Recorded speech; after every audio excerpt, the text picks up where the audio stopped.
Don't skip ahead. I have read every officially released light novel for ReZero. RE0. Therefore, blindness is not here. You don't want to be spoiled. Step away from the video. Step off.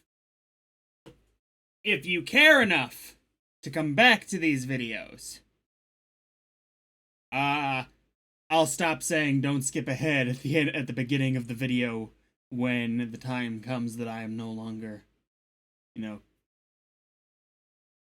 knowing what's gonna happen. Yeah, so there we are. Just nice warning for people. Link in the description for the non-timer version of this video, or if you'd like, you can pull up your copy of the episode and press play when I press play in 10 seconds when the timer reaches 0. And we're gonna watch it with this guy. Yay.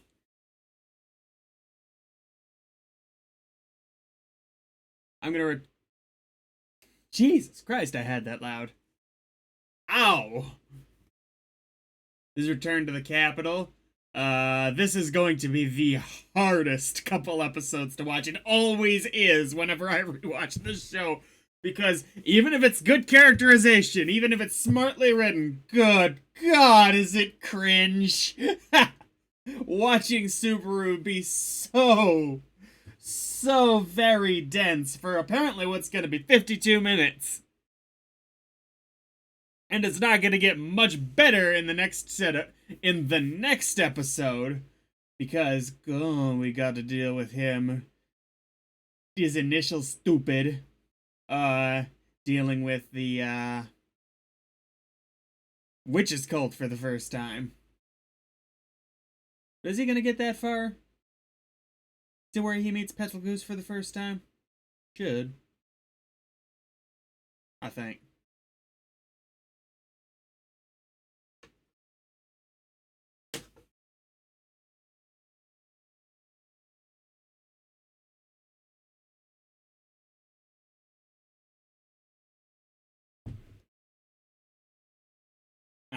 We're meeting the greatest trap in all of anime in a second here. Sir Felix Argyle, the Blue Knight, is one of the best things ever. I like him more in the books, honestly. I'm also a big fan of Wilhelm. I'm remembering names. I swear I didn't Google these. I'm just doing good. Julius. Julius is the other guy's name. Anastasia Hoshin is the rich lady. I swear I didn't, prep this. I'm doing good. That's all this is. I'll forget more later. Shoot. Who else is there? Who else? Krush. Let's see. Krush. Anastasia Hoshin. Aldebaran is the knight of the mean lady. Crap. I like her character a lot, actually, for how excellent of a character for hateability she is. And I'm one of the later books that I haven't read has her on the cover, so I'm hoping she's a huge character in that book. Crap.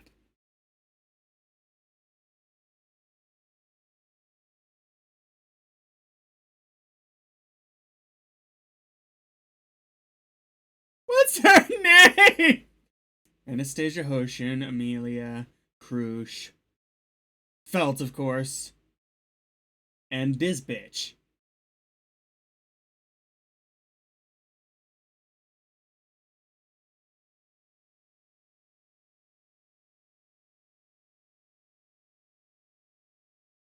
Mm-hmm.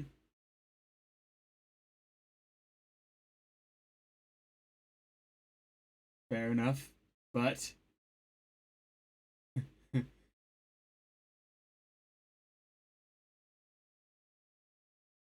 I do wonder if we'll ever get to the point where he'll have earned the right to be involved in those situations, because he's getting closer to not being a dumbass on the spot, but oh boy.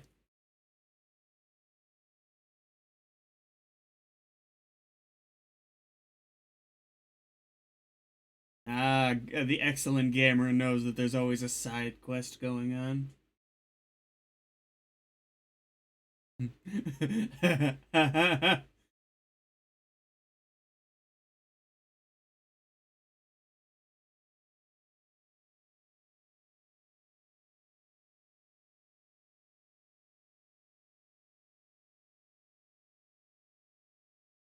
Curses.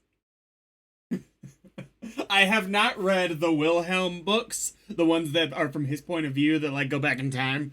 I think they cover the raid where he meets the Greed, Archbishop of Greed. I think I could be way off. I might be misremembering details. Anyway, I haven't read those because I'm hoping they get adapted into like a movie.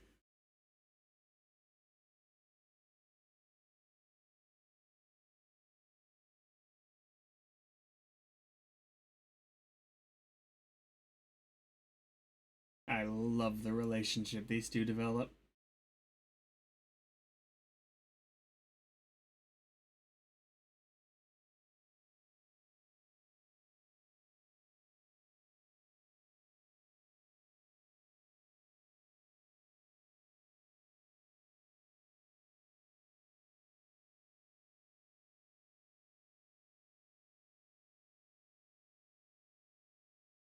I like Felix or Fairy. Yeah, I go with Felix.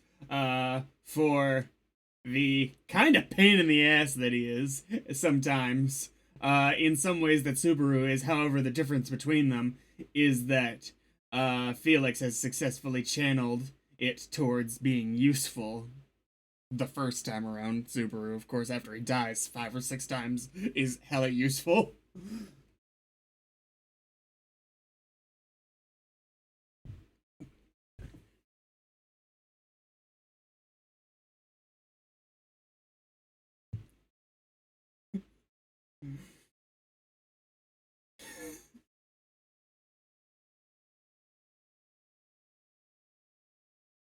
Did I already bitch about Crunchyroll selling a giant, a life-size statue of Rem for $40,000? Because it deserves more bitching. $40,000.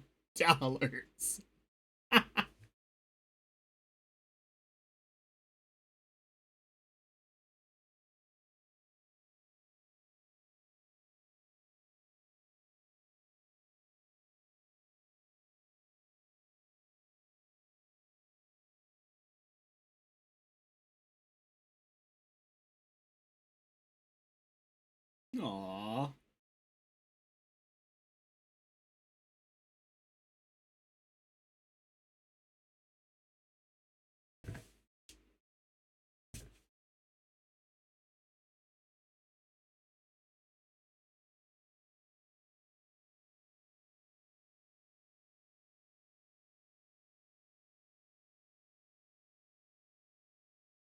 It's my headcanon that this conversation is the only reason Felix even takes Subaru a little bit seriously at all in the future, and he doesn't really take.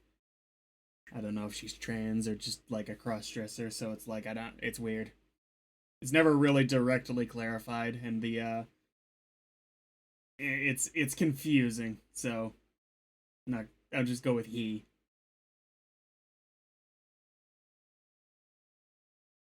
Either way, it's my headcanon. It's the only reason he takes Subaru seriously at all in future conversations, and that's like barely does it all. Like Subaru deserves the being treated like an idiot that he gets more often than not.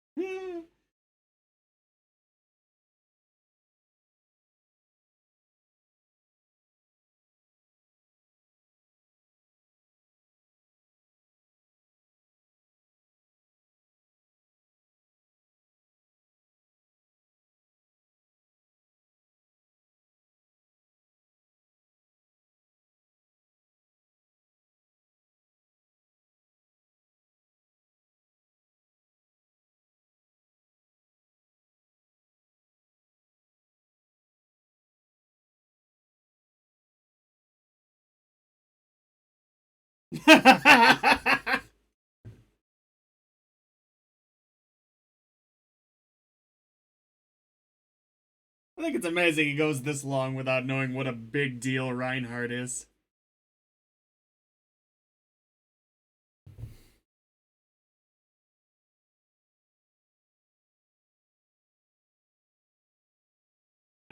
We're coming up on the start of Subaru's idiocy. Granted, Julius isn't perfect, but far from it. In fact, I think he's got an overall bad personality for these first few meetings with Subaru, but not a bad one, not a completely bad one. Subaru's got a completely bad personality coming up, where he's possessive of Amelia, such that it creates huge problems. I also hate that Subaru reacts this way and doesn't realize what's wrong with the reaction, because that was clearly knightly behavior. That wasn't an affection thing.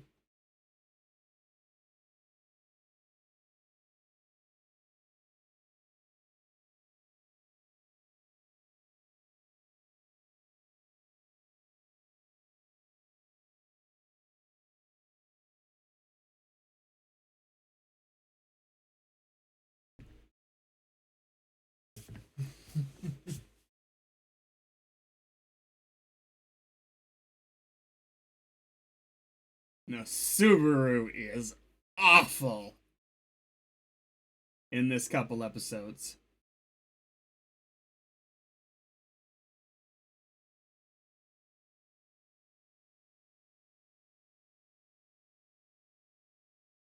Yeah, and you're the one acting like he owns her. For the record, first conversation with Julius, he's fine.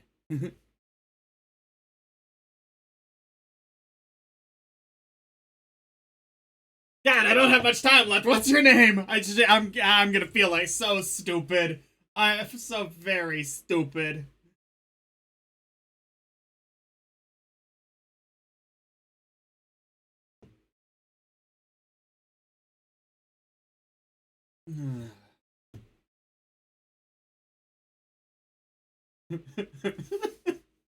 This is one of my favorite lines in the entire show coming up here.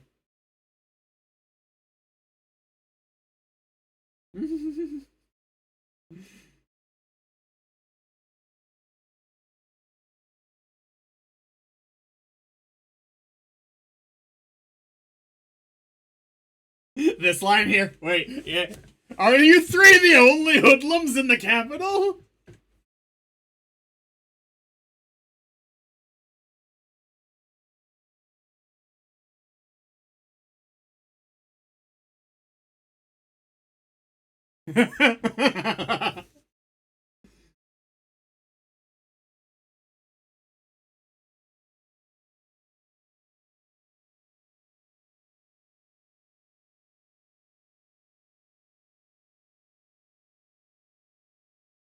The funny thing is, it's actually true that he knows him beyond the saving from the previous. One of the things that's most interesting to me about Reinhard is that it seems, and I think we have like one small snippet of a chapter with from his point of view, if I recall correctly, while Subaru is like mentally imbalanced, maybe. No, after he's dejected because Amelia like got mad at him, as will happen probably towards the end of this episode. Um. Anyway, it seems that Reinhard genuinely considers Subaru a friend of his, and I'm very curious to learn more about his reasoning why. Because I think Reinhard is just a good has a good nose for character.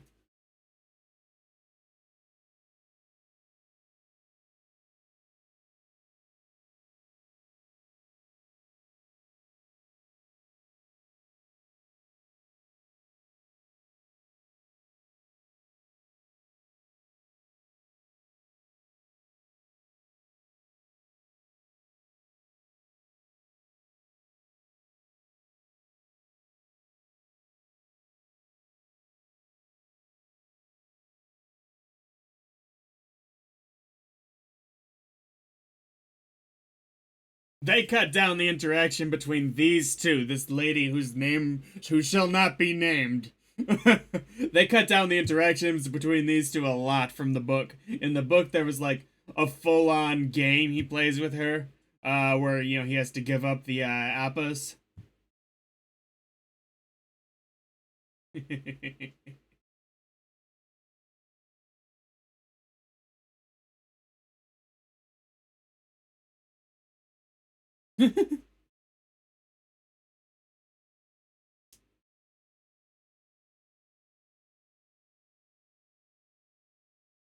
But yeah, they play like a game of rock paper scissors for the apples, and this is one of the book's way to convey that this lady, uh, is basically magical with her luck. She's basically, oh my god, Nagito from Danganronpa, where she just pretty much doesn't lose.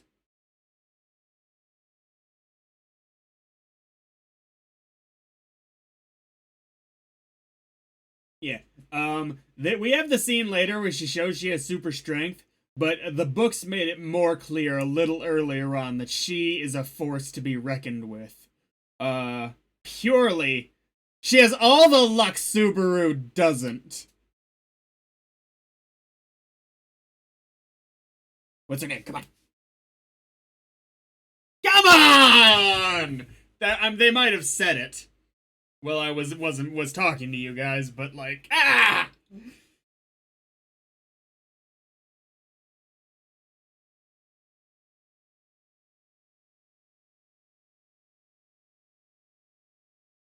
I understand that she's upset with him for not waiting outside like he said he would, but in this case, like many cases where he betrays a promise to her, it was kind of for a good reason. They just kind of compound on each other in a way that is working against him.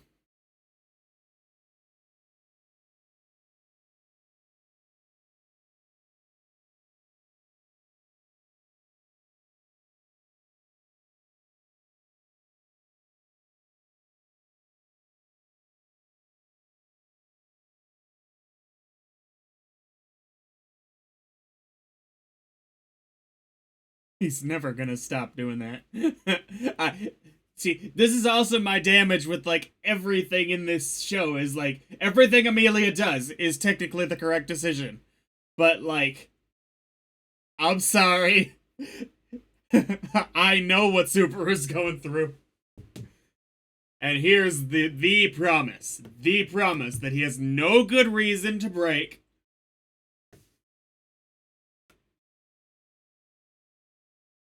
This is the fuck up for Subaru. So far, the entire show, he never gets quite this bad yet. I hope he never gets this bad again. Because he has other fuck ups. He does. But he never goes this far again. In terms of just blatant stupidity, disrespect for Amelia.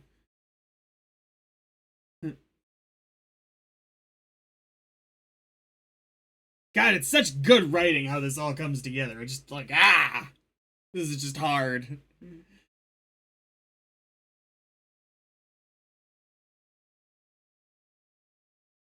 Oh, yes, of course. I'd nearly forgotten.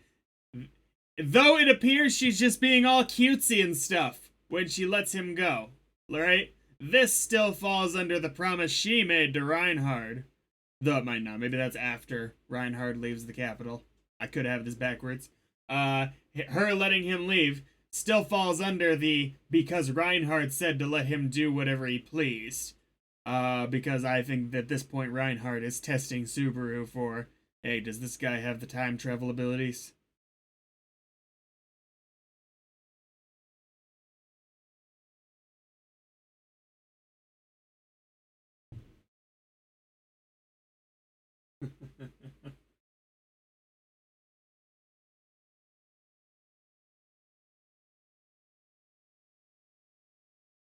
Although it does play like Rem is being genuine about the possibility of leaving with Subaru, and we know for sure because of the Elseworlds book.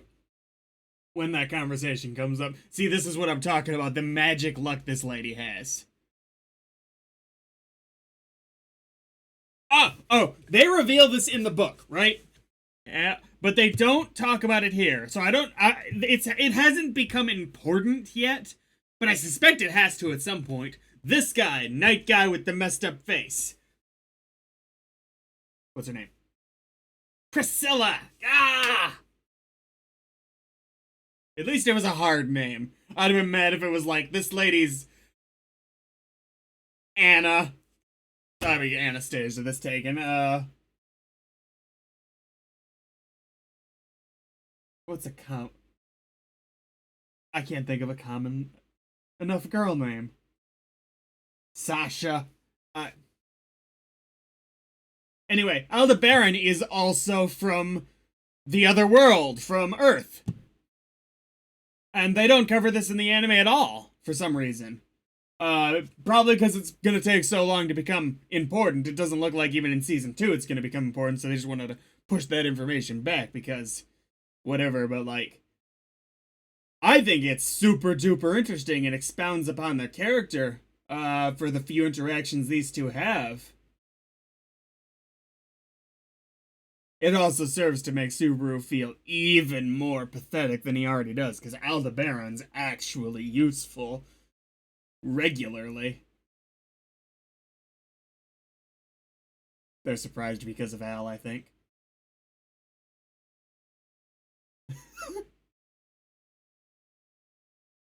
See, this scene could be so comedic.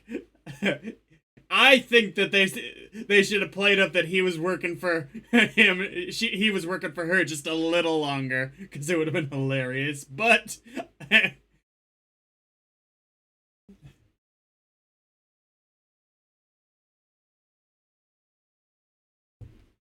ooh, I also don't like that they skipped a line in the manga. Not the manga.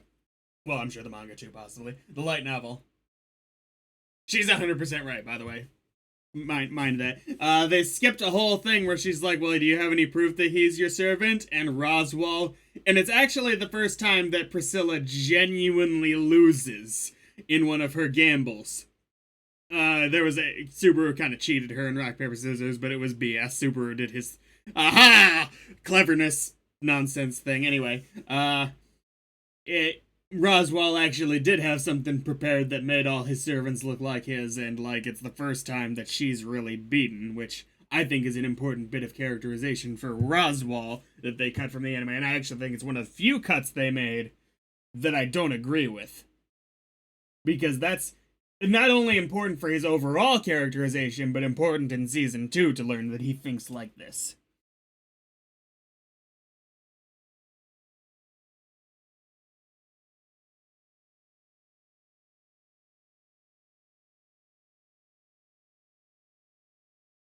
God, listen to that music.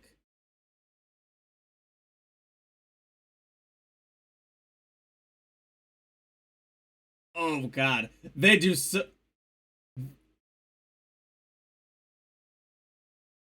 They made a much bigger scene. Yeah. They made a much bigger scene out of that in the book, where that was kind of an in front of everyone mistake, whereas there's just kind of those few who were privy to the conversation here. Uh, and it was kind of one of those building things where he's making a fool out of himself and therefore making a fool out of Amelia. So them cutting that from the overall, probably not the best decision.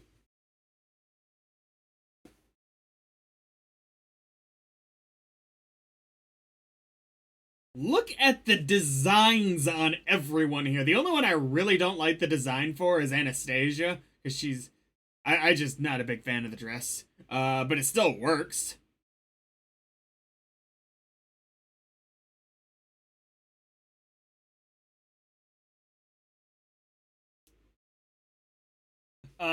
And Felt, of course, looks cool too, in which what the getup they're gonna have her in.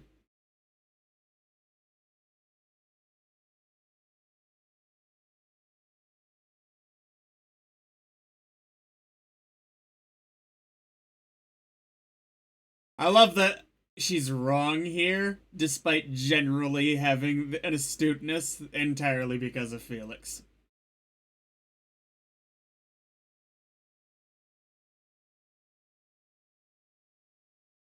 Look at Anastasia.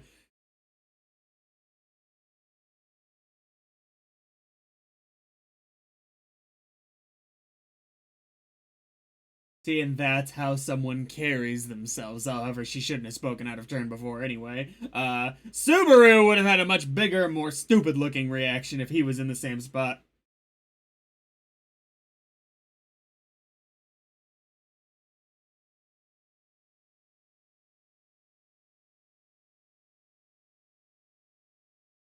See, Aldebaran just did him a huge solid, trying to keep him from making a fool of himself. That's better explained if we know that this is also an another world guy who's like doing this guy a favor. Where he still comes off as cool here, it doesn't quite land as well.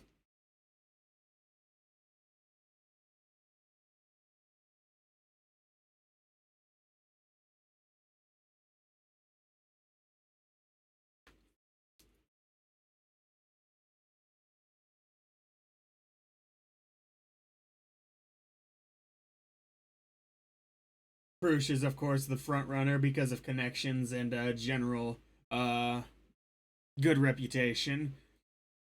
Anastasia is probably the second most likely technically because of her general ability and her behavior throughout this whole season implies that she's probably the one most ready for the Game of Thrones long term.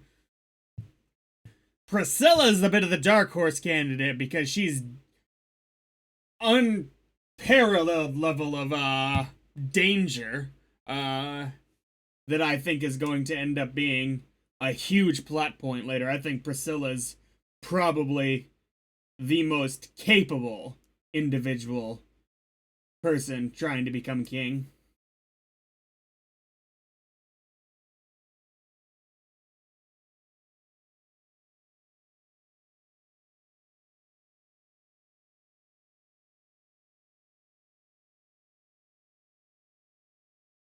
However, she doesn't keep as robust of forces by her side, so it's a little questionable how she's gonna do. At least from what we've seen. Felt has Reinhard, and Reinhard could probably take on Satella.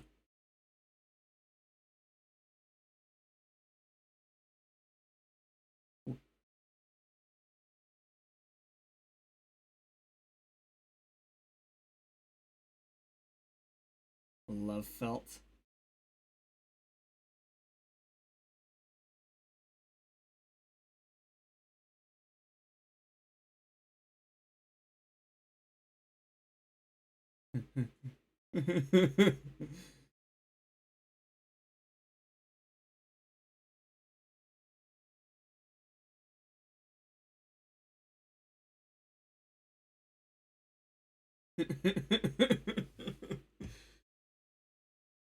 I believe Jeff Thu called her the anarchist waifu.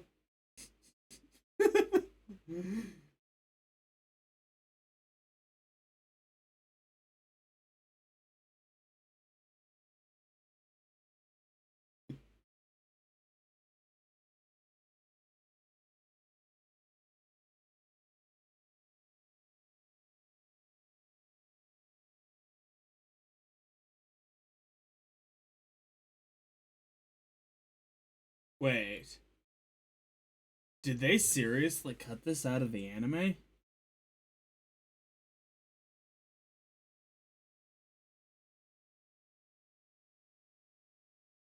Maybe I've just missed it because I'm talking. This is the first time I've watched the show fully since I've read the books, so it's easy. Maybe it's later and I'm just forgetting. But like, there's a full thing where we find out she's probably the last descendant of the royal family, which is set up in the first episode, like information wise. So it's a little surprising that they'd cut that. But maybe I'm just being stupid. Maybe it's later.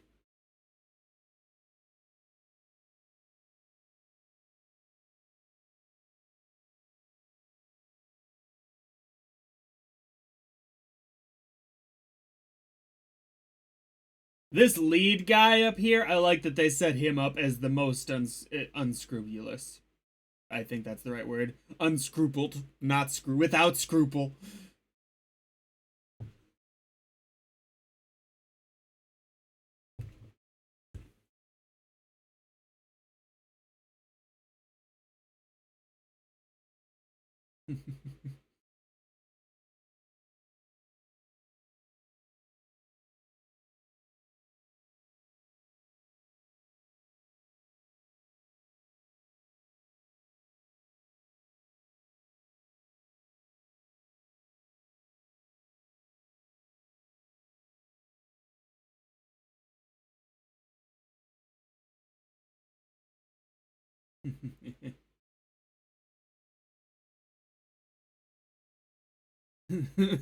Oh man, Priscilla.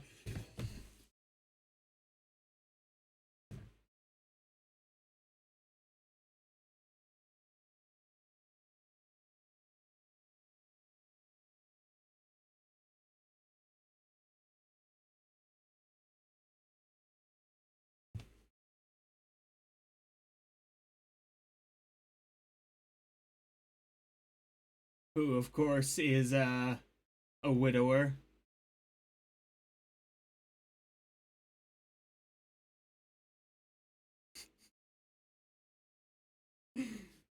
Oh god, I love all these characters. All of them. These are all some of my favorite characters in any books.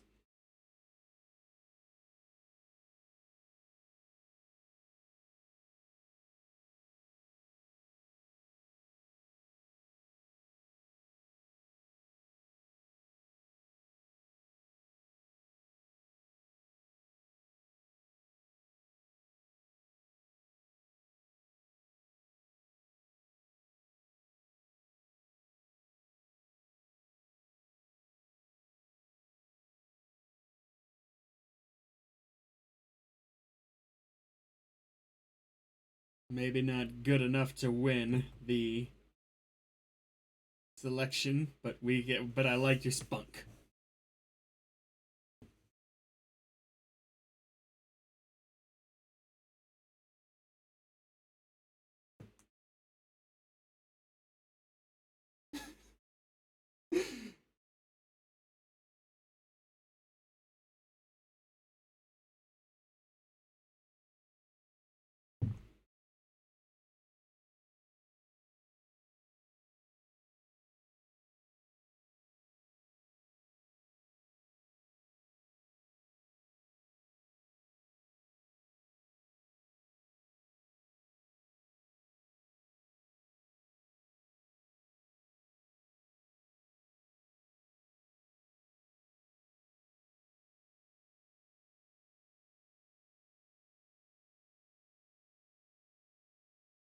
Oh, I love this part, but like because of how big of an ass he's making of himself. Of course, Roswell. See that look he gave? He expected this. He kind of wanted it to happen, which makes more sense in the book because they cut what's next.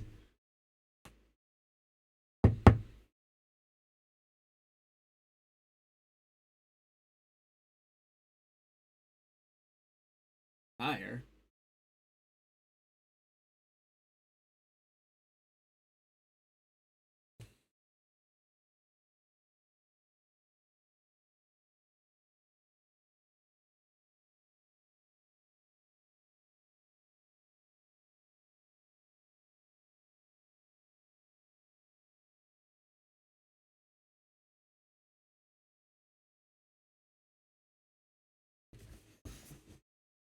Yeah, and back to being a goddamn idiot. I just work for her. No big deal. No, you have to know this knight nonsense. That's earned. I hate you, Subaru Natsuki. I love you. Best character ever. I hate you so very much. Ow. Ow. But anyway, they cut down this scene quite substantially.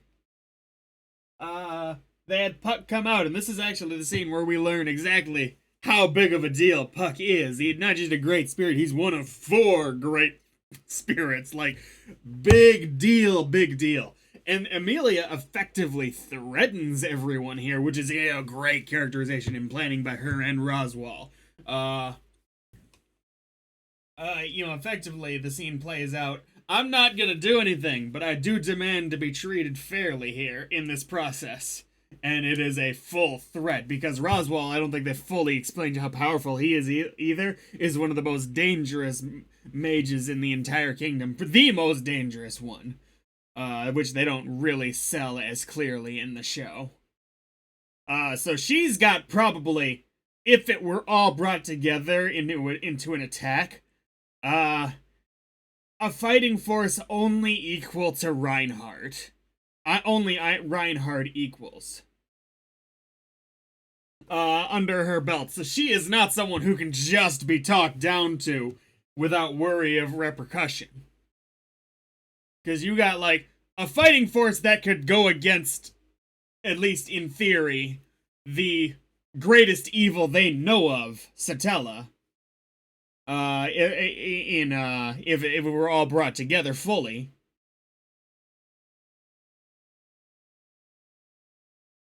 Which they never successfully bring it all together fully, but that's a different problem. It's like how the Straw Hat Pirates are always split up. God damn, I hate you, Subaru. Ah!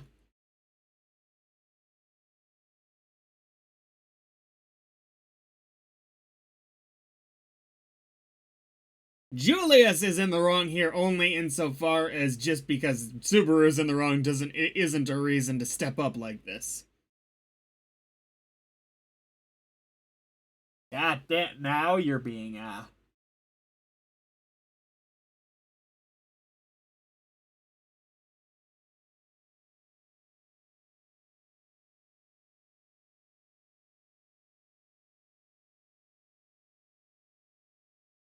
This episode is so hard to watch.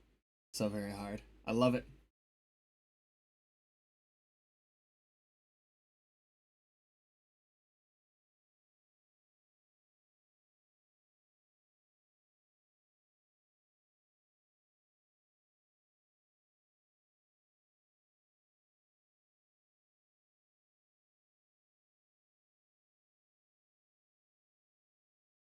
You painted yourself into this corner, you idiot.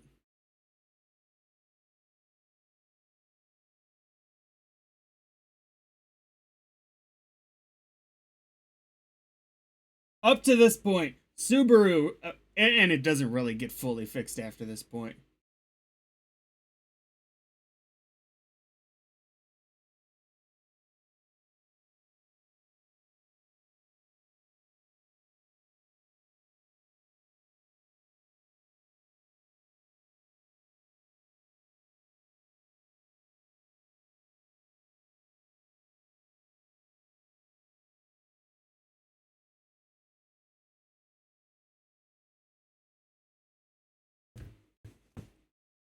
God, I love everything.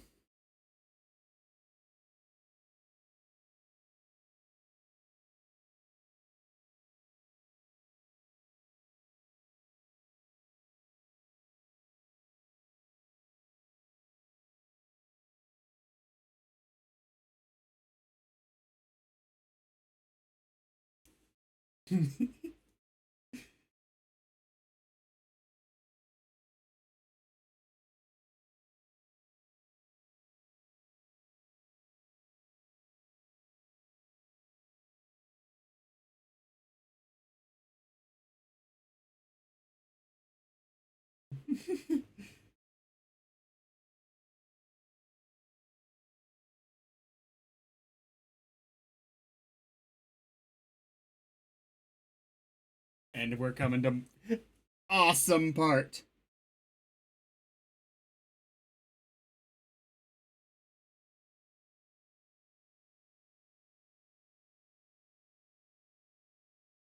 Oh, I thought she was gonna have her little speech moment. Yes, yes, yes, right here.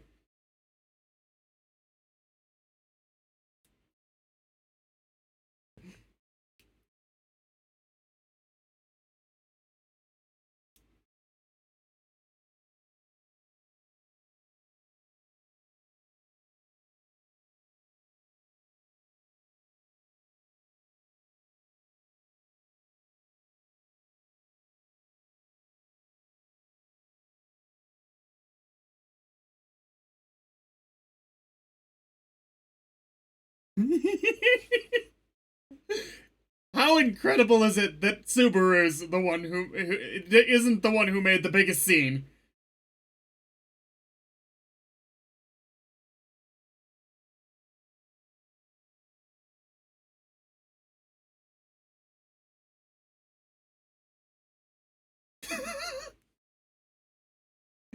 This also heavily implies the royal selection, and that they have. They're implying that there are like events tied to it. I don't think it's just they choose whoever it is. Like I think that there's like magical rituals or whatever that they've got to do. So she has a shot if that's the case.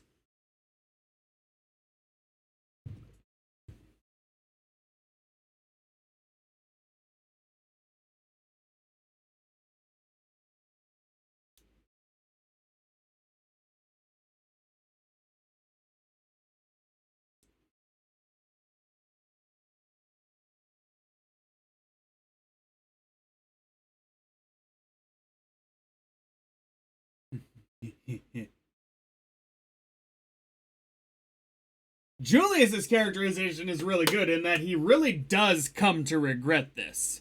Uh, bad form is what this would be called.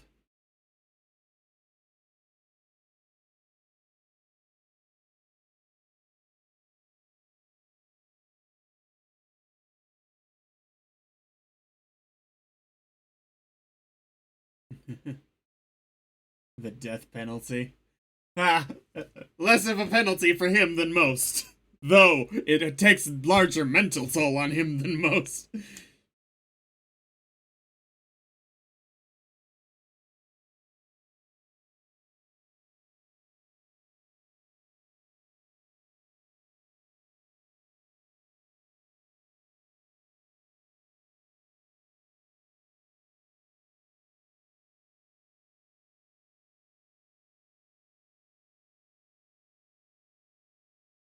I very much dislike that he calls that lacking pride. You do whatever you gotta do to win against an opponent who's significantly stronger than you.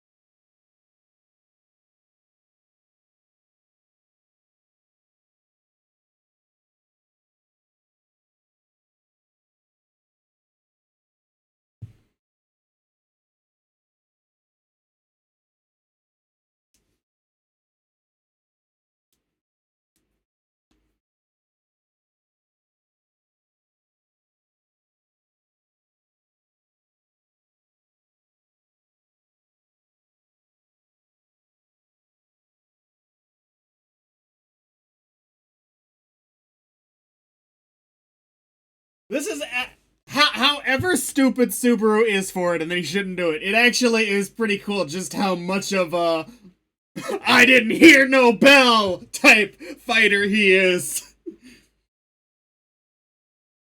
Cause like they're rooting for the ass whooping he gets, and it lasts longer in the book. Because like they hate him too, and they kind of deserve to because of what a little shit he's being. But this guy just keeps getting back up.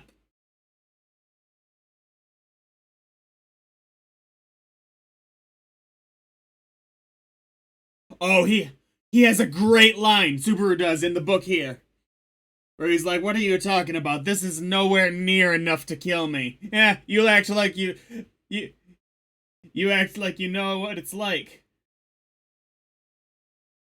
No, you fucking idiot. Yeah, that's right. The final nail in the coffin for the relationship with Amelia that takes a lot to repair. Right there.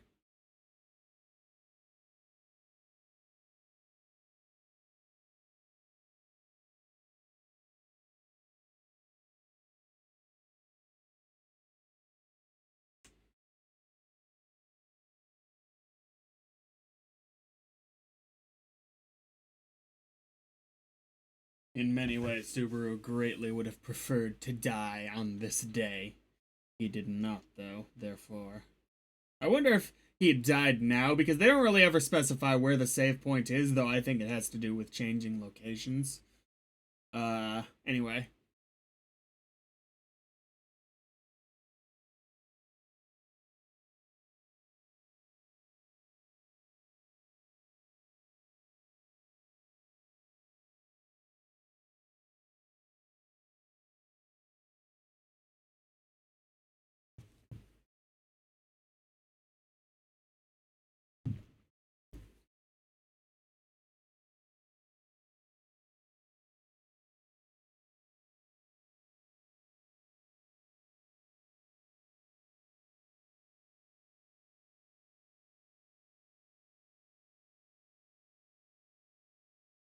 I'm just gonna be doing one episode this time because I'm reacting to God of High School when it comes out, and I don't have enough time between the end of this episode and the start of that one to do another episode. So, oh well.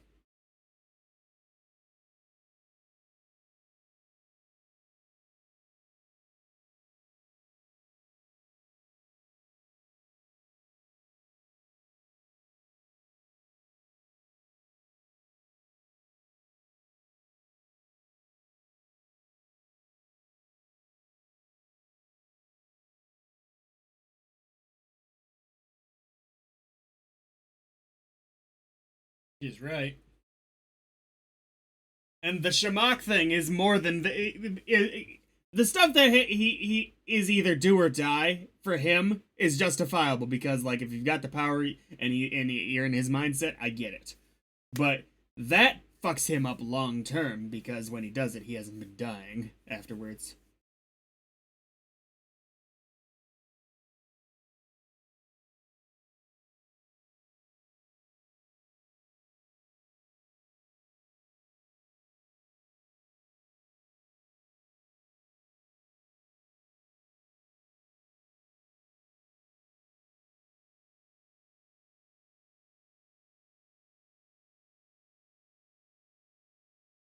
Uh huh. Mm-hmm.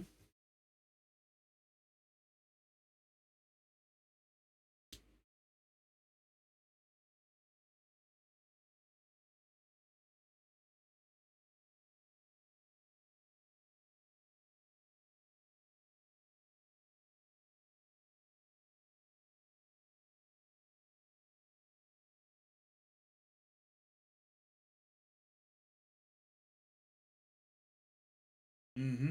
And it's that one promise plus the magic thing. That's also bullshit.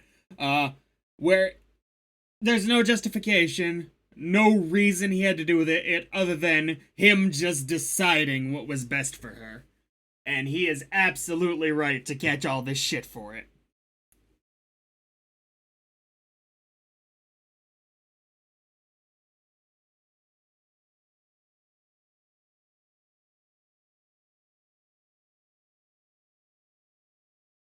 This is the sad part too.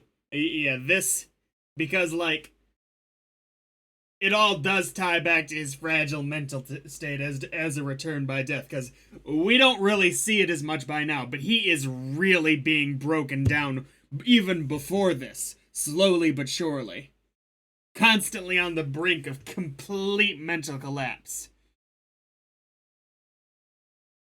And if it weren't for Rem, he probably never would have recovered at all. From his fuck. Poor bastard.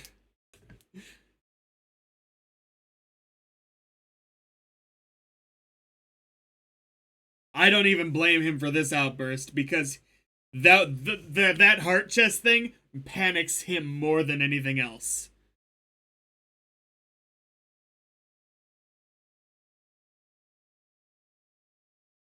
And of course, he's gonna have his little moment here where he's like, "You owe me," or whatever he says, and it's just like, oh, I understand how he mentally got there, but he's still wrong, and it's still horrible, and it's still great writing, and it's still the hardest episode of the show to watch. Ah. The next episode's gonna be hard too because it'll be the him being dumb, begging everyone to help him, and not doing anything like legit smarty pantsy at all. But like, at least that's understandable because he's not a political thinker. Shit. Ah. Oh. At least that's all understandable because he's really not a political thinker and he has to learn to think that way. This episode, let's pretend if it was a regular person here who hadn't dealt with the shit that he has, no one would have fucked up as bad as Subaru in this situation. Whereas in the next episode, I can sort of understand how someone could screw up like he did in that situation. In this situation, Subaru is justified because his mental state is fragile because of all the stuff leading up to this. It makes sense. So, Like I said, all great writing, it's just still hard to watch. No, he has not. Well, he has. Yeah.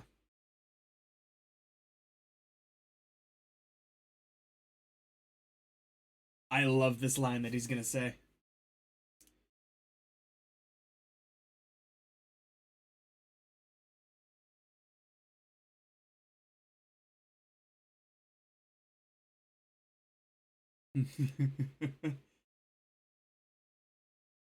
I love that. I absolutely adore that line. Even in his worst moments, he says things that I just can't help but love, even if it hurt her at the time. In fact, it's still my favorite set of lines in the show is when he hurts her the most, when he screams at her in one of the loops coming up. Woo! This is a great show.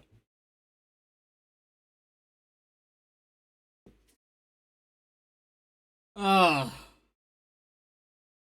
Ooh.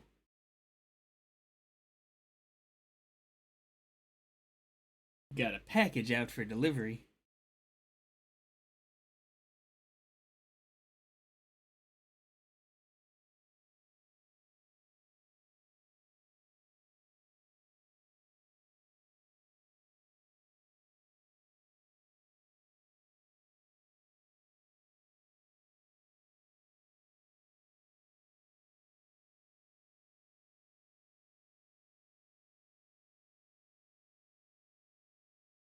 This is the end of the first OP, isn't it?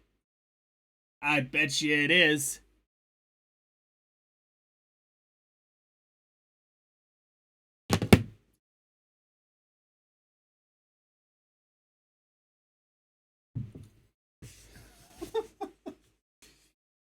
Guys,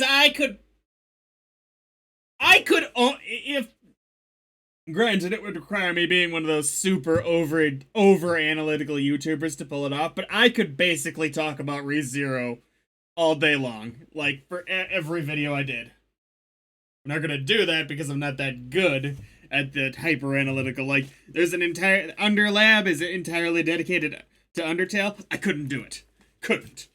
Love Undertale. It's one of my favorite games. One of my top 3 games. I love it. I'm invested in every ounce of the lore, and I couldn't have an entire channel dedicated to just Undertale. I couldn't do it. I don't know how the guy does it. No, none of that shit. No time. I'll catch you guys again.